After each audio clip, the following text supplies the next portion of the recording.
তারা আগামী বাংলাদেশকে ইসলাম দেওয়ার জন্য নির্বাচনের জন্য নাম দিতেছেন, আপনি ধোঁকার সাগরে আছেন। এখন বুলেট না, ব্যালট। যাও ব্যালটে, ঘোরার দিন জামানত রাখতে পারো কিনা দেখবো আমরা ঘুরে ঘুরে।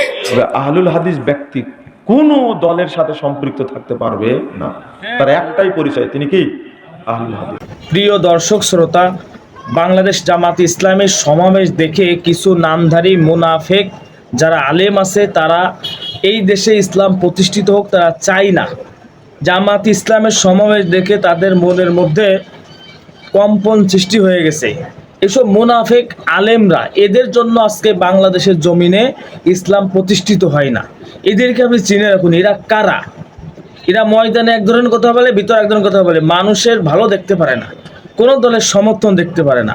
বাংলাদেশে ইসলাম কায়েম হবে, আল্লাহর জমিনে আল্লাহর বিধান চলবে, এটা এরা চায় না। মানুষের মধ্যে ভালোবাসা তৈরি হবে, এটা চায় না। মানুষের দুঃখ কষ্ট বোঝে না, পারে শুধু ফাঁকা মাঠে গোল দিতে, আর মানুষের পিছনে লেগে লেগে কিভাবে একটু বড় হওয়া যায়, এইসব অহংকারী আলেমদেরকে আপনারা চিনে রাখুন। সেই ভিডিওটা আজকে আপনাদের দেখাবো, কাদের মনে এইভাবে আবু জাহেলের মতো ইসলামের বিরুদ্ধে ষড়যন্ত্র করা শুরু করে দিয়েছে। এদেরকে আপনারা চিনে রাখুন। এরা সব সময় বাংলাদেশে ঘোলাইটে পরিবেশ করে।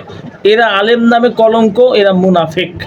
এক কথায় বলা হয় মুনাফিক। দেখুন ভিডিওটি দেখুন। আমি বাংলাদেশকে ইসলাম দেওয়ার জন্য নির্বাচনের জন্য নাম দিতেছেন, আপনি ধোঁকার সাগরে আছেন। আপনি কি মনে করছেন সর্বার্থ উদ্যানে একটা সম্মেলন দিয়া আগামী বাংলাদেশ ইসলামের বাংলাদেশ, যদি 5 কোটি মানুষের একটা সম্মেলন হয়, আগামী বাংলাদেশ ইসলামের বাংলাদেশ, পৃথিবীতে কোথাও সম্মেলন দিয়া ইসলাম হয়েছে নেই? আল্লাহ হুজুর এই প্রসঙ্গটা না বললে না। খন্তি মার্কায় ভোট দিলেই তো আগামী বছর ইসলাম হবে। আগামী ফেব্রুয়ারিতে খন্তি মার্কায় ভোট দিয়ে দিলে ইসলাম এসে যাবে দেশে। যারা আগামী বাংলাদেশকে ইসলাম দেওয়ার জন্য নির্বাচনের জন্য নাম দিতেছেন, আপনি ধোঁকার সাগরে আছেন। এই সেই জমাতিদেরকে, জমাতি ইসলামকে কখনো আপনারা সঠিক ইসলাম মনে করবেন না। এটা হইল ভুয়া ইসলাম। সাহাবার ইসলাম যেটা, সেটাই আসল ইসলাম। তারা সাহাবার ইসলাম চায় না, তারা মডার্ন ইসলাম চায়, আসল ইসলাম চায় না। আমরা আসল ইসলাম চাই না মডার্ন ইসলাম চাই? আসল ইসলাম সাহাবার ইসলাম। তারা সাহাবাকে মাফকাটি মানে না, সাহাবাকে মাফকাটি মানে না, সাহাবার ইসলাম চায় না। যারা সাহাবার ইসলাম চায় না তাদেরকে আপনারা আমরা যদি সমর্থন করি, আসল ইসলাম ডুবে যাবে। তবে এতগুলো মানুষের আত্মহুতির বিনিময়ে যে বিপ্লব পেয়েছেন আপনারা, আজ ব্যর্থ হয়ে যাচ্ছে, তার আরেকটা প্রমাণ আপনারা গোপালগঞ্জে দেখছেন। আওয়ামী লীগ নাই, এই কারণে বিএনপি ক্ষমতা আসবে, এটা তারা সহ্য করতে পারে না। আমি জানি কিয়ামত পর্যন্ত বাংলাদেশে জামাত কখনো রাষ্ট্রীয় ক্ষমতা আসবে না। জামাত করে গাইবান্ধা জেলা সভাপতি ও জমিয়ত সুলতান। আপনি বলেন যে জামাতের ঝামেলা আছে, এটা তো আমি জানি না। তবে আহলুল হাদিস ব্যক্তি কোনো দলের সাথে সম্পৃক্ত থাকতে পারবে না, তার একটাই পরিচয়, তিনি কি আহলুল হাদিস।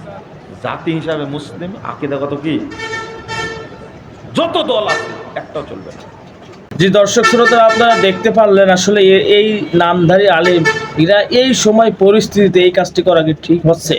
আপনারা অবশ্যই কমেন্ট করে জানাবেন এবং প্রতিনিয়ত আপডেট নিউজ পেজের চ্যানেলটি সাবস্ক্রাইব করে সাথে থাকবেন। ইনশাআল্লাহ পরবর্তী ভিডিওতে আপনার সাথে আবারও দেখা হবে।